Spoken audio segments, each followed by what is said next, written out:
Hello, ladies and gentlemen. Thank you very much for joining me today on this Saturday afternoon. This is the first episode of my future weekly podcast where we're going to answer a lot more questions and be more conversational than my past, where I was doing webinars. People have asked me to continue the webinars, so I probably will go back to doing webinars on Thursday evenings as well. But I like this more open forum environment for a podcast where you can ask more questions. So feel free to do so. I'm just going to cover certain, segments every week on like new fad diets, new vaccine injuries, which I see in my practice, and maybe we'll cover some herbs or some herbal tea each week, maybe a tea of the week, and I'll describe how it works and the different herbs in it, so we can still learn about herbs. And basically, this podcast is paid for and sponsored by herbmanteas.com.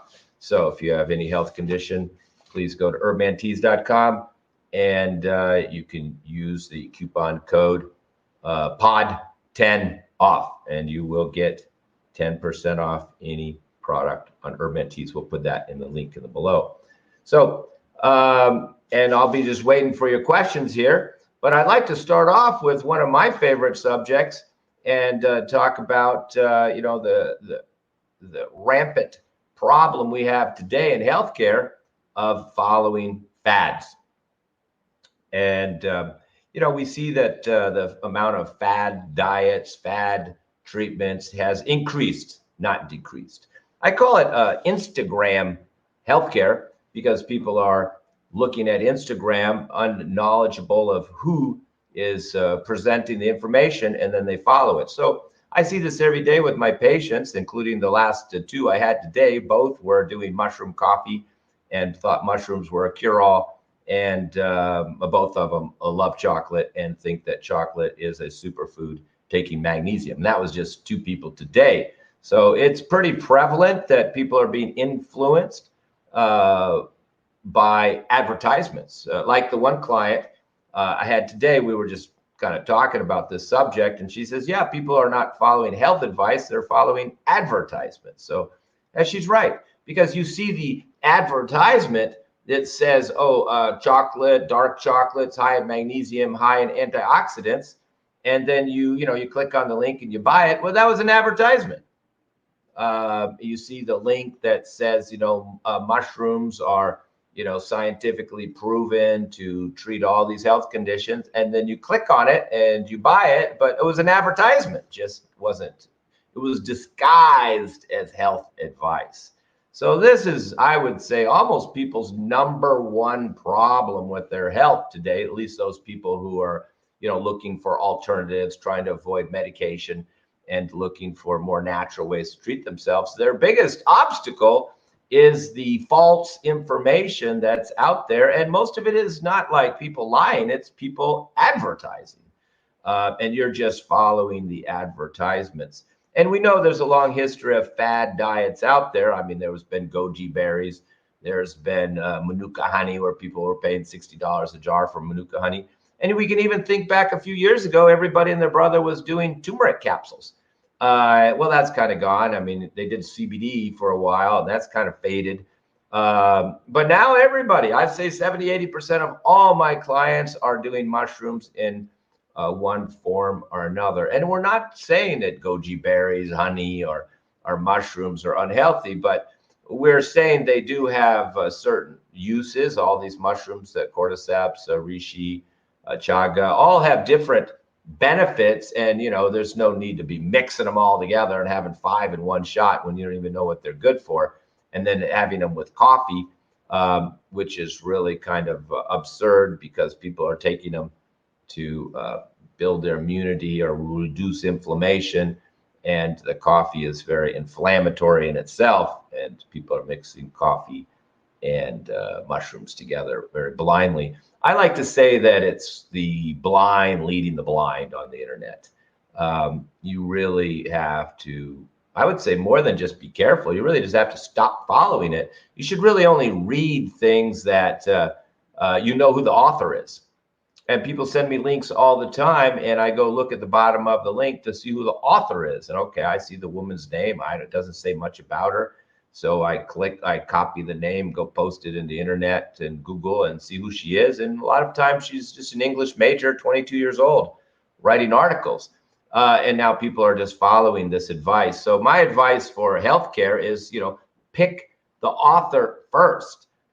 There's many good doctors who have good information, and there's many good naturopaths and herbalists and Ayurveda doctors. So you pick the person first that you know is qualified. And then if you want to go watch his YouTube videos or follow him then or her, oh, well, that's good. At least you know the person's credible. They're in practice. They've seen patients. They're not 22 years old. They're at least, 40, 50 years old. They've been around. They've been in practice, and go learn from them. But this whole idea of just, following Instagram posts and things that are popping up on your screen and blindly buying products without even knowing who recommended them, who recommended the advice that you took.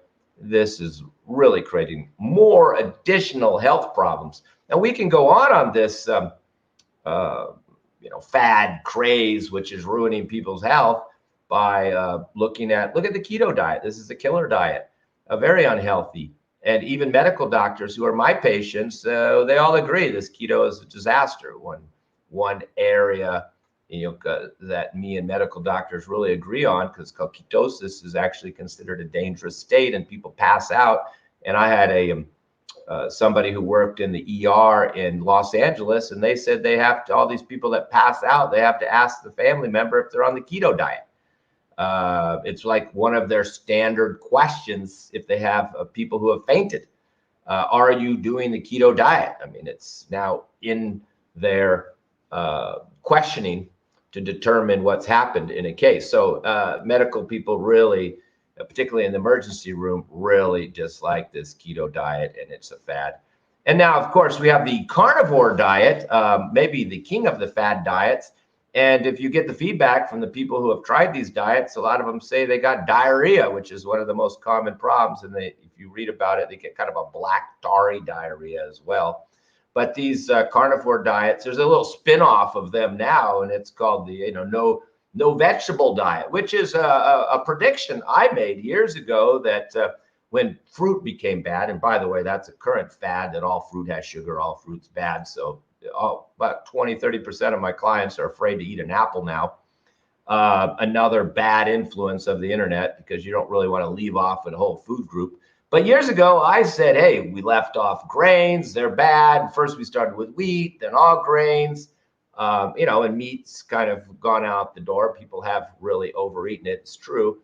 And then dairy, gone. All dairy's bad. So, and then recently we did fruit. Fruit's all bad. So I made a prediction that someday there'll be a no vegetarian diet. And yes, now it has appeared. It comes a little bit from the carnivore diet spin-off, and apparently they say their justification is that all vegetables have carcinogens. And I find a lot of these fad diets are coming from the gym.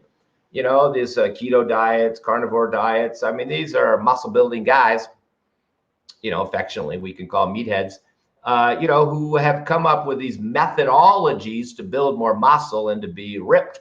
They have no interest really in being healthy. They just want to have the great physique, no different than a woman that doesn't care about her health. It just wants to be skinny. It's the same mentality. It's all based on, looking good and not actually being healthy. And we know many of these keto following muscle building characters end up with kidney failure and gout from the high uric acid. But kidney failure, I get people with kidney failure on a regular basis in their 30s and early 40s, and they've been on this high protein, all meat, eggs, protein powder diet for years, and they got the muscles, but the kidneys are failing, and that pretty much can shorten your life, because even if you go on dialysis, you won't last long. So you have to really think about taking advice from bodybuilders. Probably your worst place to take health advice from is a gym. And there's a new one. We want to be every week. We're going to talk about new fad diets, and the new one is kind of the grazing diet. Maybe they think we're the same as a cow, and we have two intestines, and we can graze all day. But unfortunately, humans cannot. But the grazing diet is like nuts, protein powders, and all day long. And this is, of course, a disaster, as we know. All healthcare systems, Ayurvedic, ancient Greek, Hippocrates, Chinese, everybody knows that grazing is very unhealthy. It ruins your digestion. It kind of builds on the big fad of just eating nuts. Nuts are healthy. I mean, I'd probably say half of my clients are just eating nuts all day long, thinking it's a health food. And I tell people, don't stack on the nuts. And they say, no nuts. And I said, I didn't say no nuts. I said, stop snacking on them. So if you're a skinny person and you want to put on some weight, okay, have some nuts with your meal. But snacking on them, whether you're thin or overweight, particularly if you're overweight, it's going to put on weight. In fact, people tell me all the time, I lost a couple pounds just stopping the snacking. And they weren't even that overweight, but people who are overweight, snacking on nuts, protein bars, they're ruining their digestion, putting on more fat. So let's shoot me off some questions, because I can just keep going on these fad diets all day. The intermediate fasting that's come out, I mean, this has been another disaster. I get these thin women, and men that are, 105 pounds, 110 pounds, they've got degenerative bones, their hairs are falling out, their fingernails are cracking, splitting, their hair's dropping. And what are they doing? They're fasting, intermediate fasting. So, I mean, I said, well, that's exactly the worst thing you could ever do for your health, because you're depleted, you're dehydrated, so you're dry. So should be drinking more liquid. You got a low in fat, your skin's thin, your bones are cracking, so you need more oil. Your teeth are falling out. I mean, your hair's falling out, your gums are receding. That's a sign of insufficient protein. What are they doing? They're fasting. When I tell them you should be having, more meals a day, and you got to put on some weight, particularly a postmenopausal woman, she's worried about her bones and she's fasting. I mean, you're not going to, and doing a vegan diet. So she needs to eat more, and she needs to have some dairy. It's not a matter of good or bad. It's not like, oh, dairy's good, dairy's bad. That's all amateur thinking. I mean, dairy, if you're a postmenopausal woman and you're thin and underweight with degenerative bones, you better be having some more milk at night and more dairy in your diet. Particularly if you're vegetarian, you need that extra source of, we could say vitamin D and other nutrients from the dairy. So the vegan diet is also an old disaster, and people keep sticking to it until, again, their hair falls out. And for many women, young women, their period just stops from the vegan diet. But hey, they stay thin, and they fit in that old bikini that they had when they were 18. And I think that's what's important to them. But that has nothing to do with health. So please, folks, be cautious of following information online. Particularly, we call it Instagram healthcare, where you just start, seeing all these little pop-ups of mud coffee, because that's how mud coffee made its success, was Instagram. It's being studied, as a great success from an advertiser's point of view, because it was so successful converting people over for a very low cost of just buying Instagram ads. It's the same with the chocolate. It all came from original advertisers. The avocado guy, he promoted the chocolate in his he was a salesperson for the superfood company, and they had a chocolate one, and he talked about all the benefits of magnesium and then chocolate nibs. And people are still blindly taking chocolate. Even the dark chocolate, a chocolate bean in itself is inflammatory. So, it's aggravating people's inflammation and pain. So, any questions there about fad diets? I'll be happy to shoot them down for you. But, they're very easy to disprove, because everybody's very different.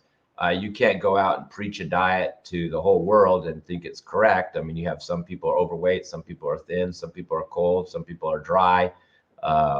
Some people, can't wake up in the morning. Some people have insomnia. Some people live in cold weather. Some people live in hot weather. So there's no way you can tell everybody to follow a diet. you really have to meet people individually and see what's happening with their health, see where they live, see what they've been eating, see what their health conditions are, and then you can adjust accordingly. So all diets basically are fads. We have a question here. Thank you very much. Smoothies. Oh boy, you got me going now. That was a perfect question to fire me up.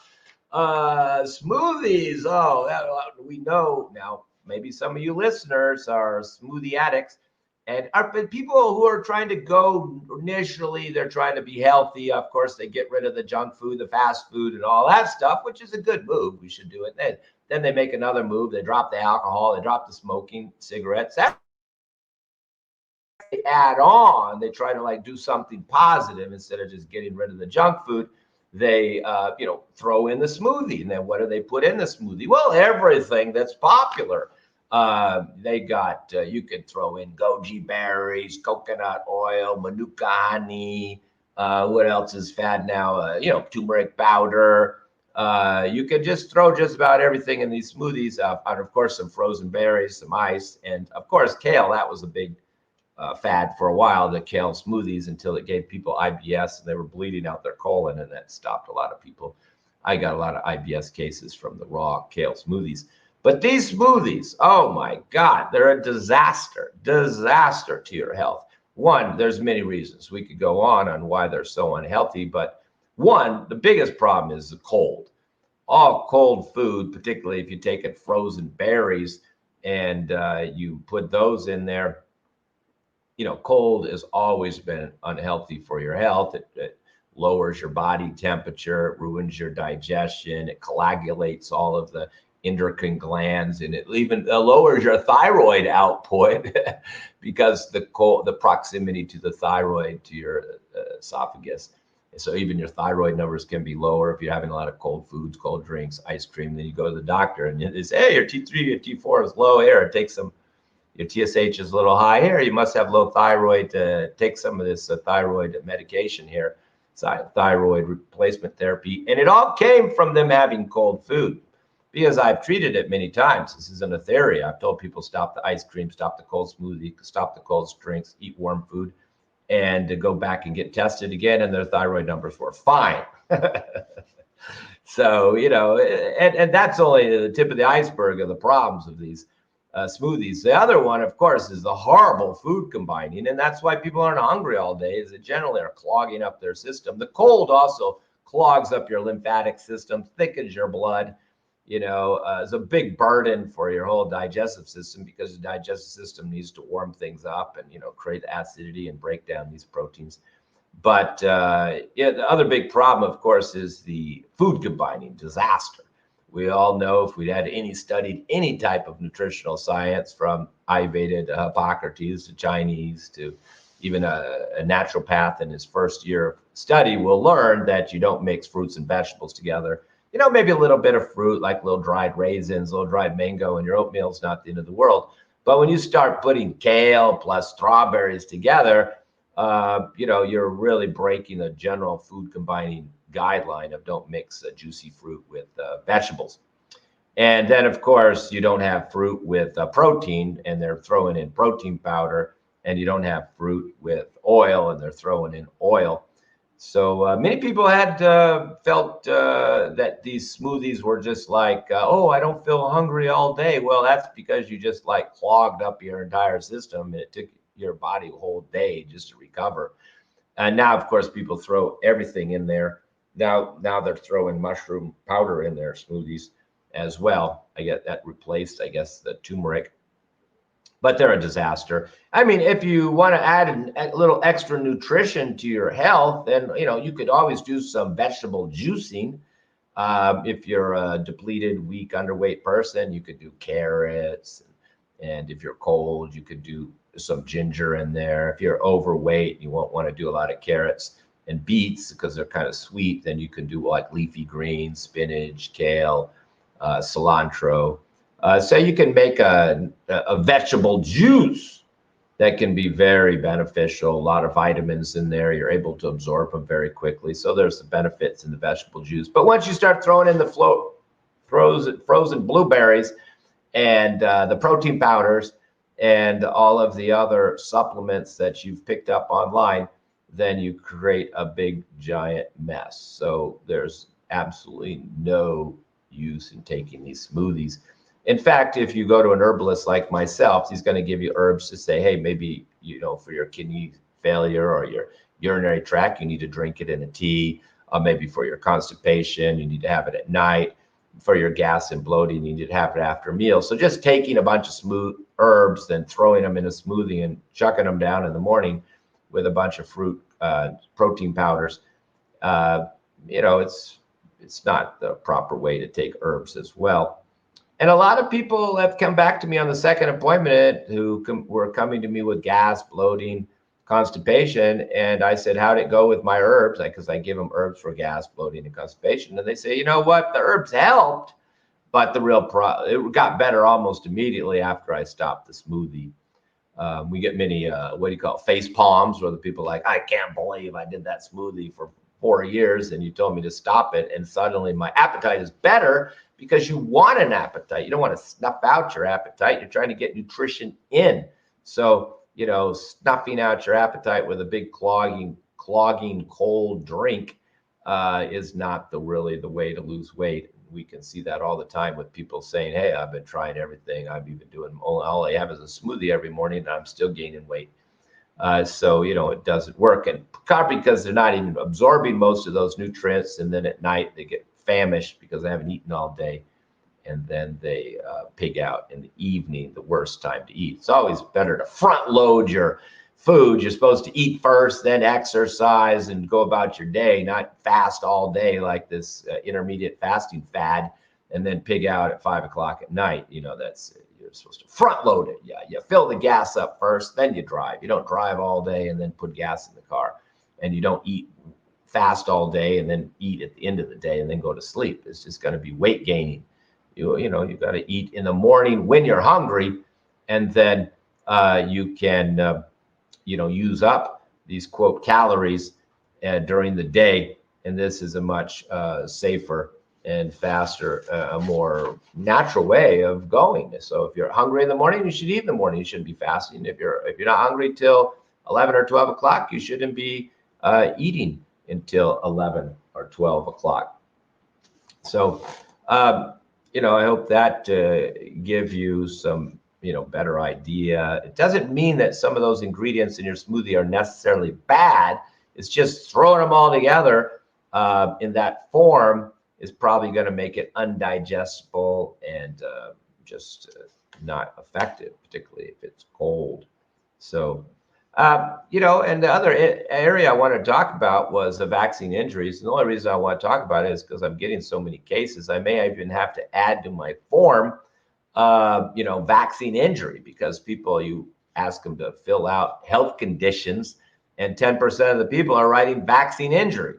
So, this is a big subject for people. And I think in the future, I will invite some of my patients to join me in these podcasts, and then we can interview them and they can talk about their experience, because that's the way I learned about vaccine injuries, not from reading about them, but from the patients themselves.